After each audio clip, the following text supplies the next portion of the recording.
कभी सोचा है कि अगर एक औरत गुनाहगार भी हो फिर भी जन्नत में जा सकती है? जी हाँ, ये वो हकीकत है जो आपके दिल को हिला देगी और आपकी आंखों में आंसू ले आएगी। गुनाहगार हूँ मैं पर तेरा दर ना छोड़ूंगी, तेरी रहमत का आसरा है खाली ना लौटूंगी। अल्लाहुम्मा सल्ली अला मुहम्मदिन व आले मोहम्मद। अस्सलामु अलैकुम व रहमतुल्लाह।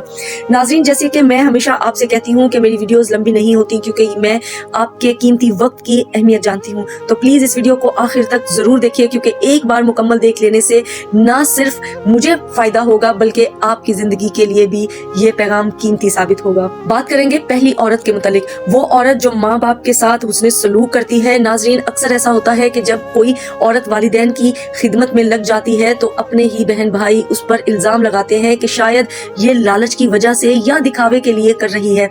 दुनिया बाज़ाहिर कुछ और दिखाती है मगर हकीकत अंदर से कुछ और होती है। बहुत सारी बेटियां ऐसी हैं जो अपनी जान पर खेल कर अपने वालिदैन के हकूक अदा करती हैं।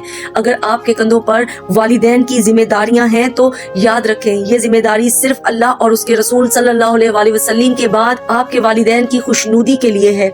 चाहे बदले में आपको ताने मिले, रिश्तेदारों की तरफ से बदसलूकी हो या बहन भाई आपको बुरा भला कहें, लेकिन आपने किसी की परवाह नहीं करनी। असल परवाह सिर्फ रब की रजा की है। और जो औरत सिर्फ अल्लाह के लिए अपने वालिदैन के साथ नेकी करती है तो फिर अल्लाह रब्बुल इज्जत उसके सारे गुनाह माफ कर देता है। अब चलते हैं दूसरी औरत की तरफ।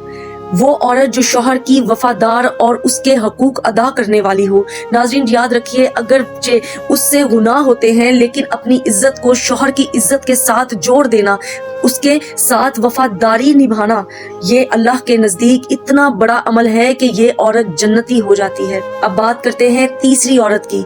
वो औरत जो औलाद की अच्छी तरबियत करती है। एक बच्चा अगर नेक बन गया तो माँ की कब्र भी उसकी दुआओं से जगमगाती रहती है। नाजरीन, एक औरत अपने गुनाहों के बावजूद सिर्फ इस एक अमल की वजह से भी जन्नत में जा सकती है। अब बात करते हैं चौथी औरत की। वो औरत जो अल्लाह से तौबा करने वाली हो।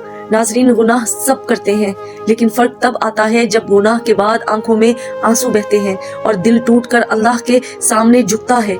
वो आंसू इतने कीमती हैं कि अल्लाह तौबा कबूल कर लेता है और जन्नत के दरवाजे खोल देता है। बात करते हैं पांचवी औरत की।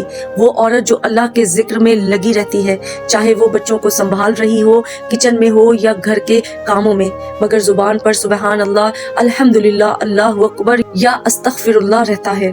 ये छोटे छोटे अस्कार उसके बड़े बड़े गुनाहों को मिटा देते हैं। नाजरीन, जन्नत सिर्फ इबादत गुजारों के लिए नहीं है। वो औरत भी जन्नती है जो अपने रब के साथ जुड़ कर रहती है, अपने वालिदैन के साथ नेक बर्ताव करती है, अपने शौहर की इज्जत रखती है और अपनी औलाद की अच्छी तरबियत करती है और सच्चे दिल से अल्लाह से तौबा करती है। याद रखिए, अल्लाह की रहमत उसके गजब से ज्यादा है। अगर आप चाहती हैं कि आप भी उन औरतों में शामिल हो जाएं तो अपने रब से सच्ची नीयत के साथ जुड़ जाइए। हो सकता है आज की ये बात आपकी पूरी जिंदगी का रुख बदल दे। दुआ में याद रखिएगा। फी अमानिल्लाह। अल्लाहुम्मा सल्ली अला मुहम्मदिन व आले मोहम्मद।